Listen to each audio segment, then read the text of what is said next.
Čemu Slovenija sploh predseduje? Svetu Evropske unije, Evropskemu svetu ali Svetu Evrope? In kaj to sploh pomeni?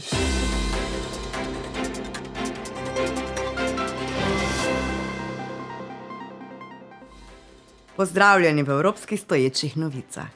Aprila sem vam obljubila, da bomo od začetka julija do konca decembra letos mi glavni v Evropski uniji. In da bomo potem lahko zvozili domov migrante, utrdili varovanje meje, odpisali vse slovenske dolgove in da bomo imeli cepiva toliko, da bomo 95% Pfizer. Govorila sem seveda o času, ko Slovenija predseduje Svetu Evropske unije.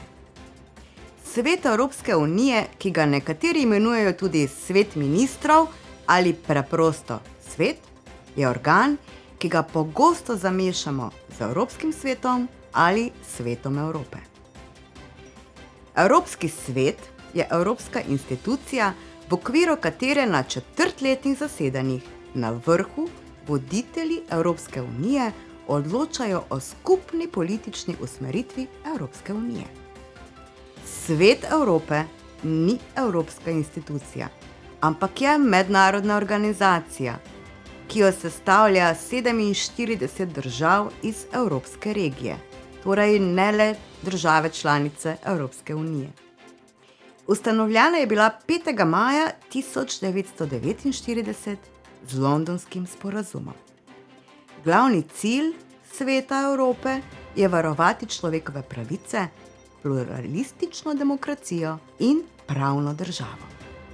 No, pa gremo nazaj k Svetu Evropske unije, preden vas do konca zmedem. Svet Evropske unije je zakonodajna institucija unije, v kateri so zastopane vlade držav članic Evropske unije. Iz vsake države je prisoten po en predstavnik. Je najpomembnejša ustanova v procesu sprejemanja odločitev Evropske unije. Svojo sestavo in ime pa spreminja glede na področje dela. Kmetijstvo, promet, izobraževanje in tako dalje. Na primer, ko se sprejemajo odločitve z področja kmetijstva, se srečajo ministri odgovorni za kmetijstvo iz vseh držav članic. Nedavno je v Sloveniji potekalo neformalno srečanje evropskih ministrov za kmetijstvo na temo dialoga med urbanimi in ruralnimi območji. V nekaterih svetih so lahko države članice zastopane tudi z več ministri, če nacionalna ministrstva ne pokrivajo vseh področij, ki jih pokriva sestava sveta. Hipotetično, če bi obravnavali tematiko, ki se tiče kmetijstva in okolja, bi se Sveta Evropske unije iz Slovenije udeležila 2 ministra. Svet Evropske unije sprejema odločitve s kvalificirano večino, kar pomeni, da mora predlog dobiti 55% podporo prisotnih ministrov. Pri 27 državah članicah to pomeni 15 držav, ki pokrivajo vsaj 65% prebivalstva. Predlog lahko zavrnejo 4 države, ki skupaj predstavljajo 35% prebivalstva Evropske unije. Obstajata pa 2 izjemi. Kadar gre za občutljive teme, kot je skupna zunanja in varnostna politika, podelitev novih pravic državljanov Evropske unije, članstvo v Evropski uniji, obdavčitev, zakonodaja z področja socialne varnosti in socialne zaščite, je potrebna soglasna odločitev, kar pomeni, da morajo vse države glasovati za predlog.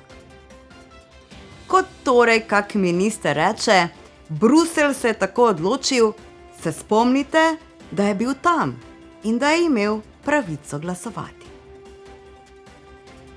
Kadar gre za odločanje o postopkovnih in administrativnih vprašanjih, kot je na primer sprejetje poslovnika sveta, pa zadošča navadna večina. Kadar gre za sprejemanje zakonodaje ali proračuna, je odločitev sprejeta le, če se strinja tudi Evropski parlament. Razen v primerih, ko gre za odločitve, pri katerih je potrebna soglasna odločitev Sveta Evropske unije. Najverjetneje sem vas kar malo zmedla z vsemi temi svetovi in izjemami, a naj vas to ne skrbi. To je nekaj povsem običajnega. Morda še kdo izmed teh, ki sedi v katerem izmed teh organov, svet včasih narobe postavi. Naj bo vaš svet prijeten do naslednjega srečanja. Lepo se imejte in pazite nase.